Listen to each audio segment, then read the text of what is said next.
You got years left, brother. You got years left.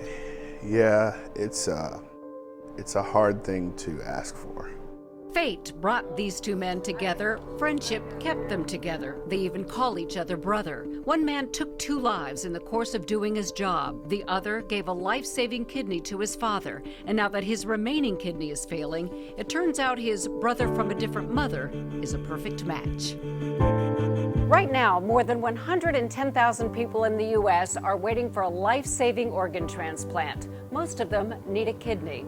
In fact, just under 90,000 people in the United States are currently waiting for a kidney, more than 2,100 of them here in Ohio. Already this year, more than 10,000 Americans have undergone kidney transplants, 520 of them in Ohio. And 2 longtime friends are about to add 1 more to that number. You called him brother. What's going on? Do you think of him as a brother? Absolutely. Absolutely. Your brothers. Definitely. I mean, you have the same hairstyle. We do. His is better.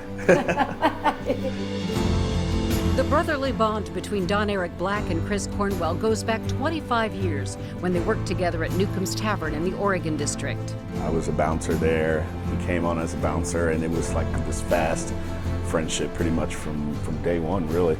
Don Eric left Newcomb's to work in business with his father. Chris became a Dayton police officer. But their friendship remained strong. They'd meet up on St. Patty's Day and at other events around town. Oktoberfest, we always run into each other at Oktoberfest, too, yeah. at the Art Institute.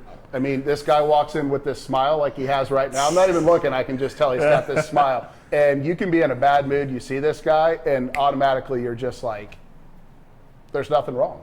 Both men became fathers. Chris and his wife had 4 sons, and Don Eric? Just one perfect daughter. You need to catch up, man.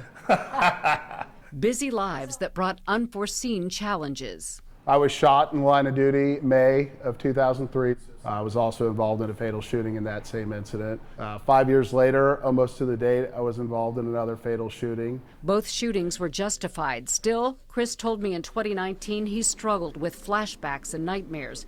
And even though the city awarded him the Medal of Valor for helping rescue children from a burning building, he decided to leave the job he loved.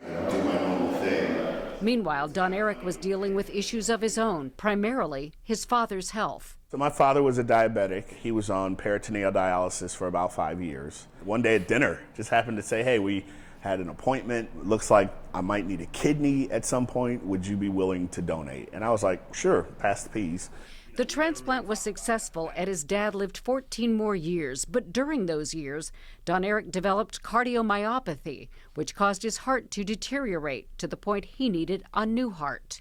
February 26th, 2015, I got my gift. It's one of those gifts that you can't repay. All you can do is be grateful and promise, you know, the person who decided that on their worst day they wanted to help somebody, that you will honor their gift. And I try every day. He does that by living life fully. He even went back to the BMX racing he loves. It beats the heck out of sitting on the couch. But now the very drugs that keep his body from rejecting his heart are ruining his remaining kidney. So when Chris heard his friend needed one, That was a no-brainer for me. Chris was one of about 130 people who signed up to get tested. And after undergoing a series of tests, procedures, and interviews, he got the word he couldn't wait to share with Don Eric. He calls me at work, of all places. He's like, what are you doing? I'm like, I'm working. He's like, hold on a second. He clicks Angie over and he says, I'm a perfect match. If I can do one thing to help this guy out and it gives him a few more years or hopefully a few more decades, then why not? It's a hard thing to ask for.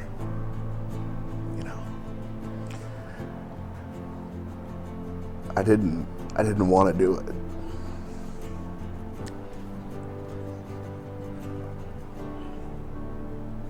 It's tough.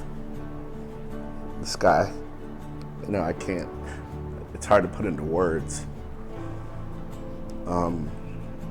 what it means for somebody to do that.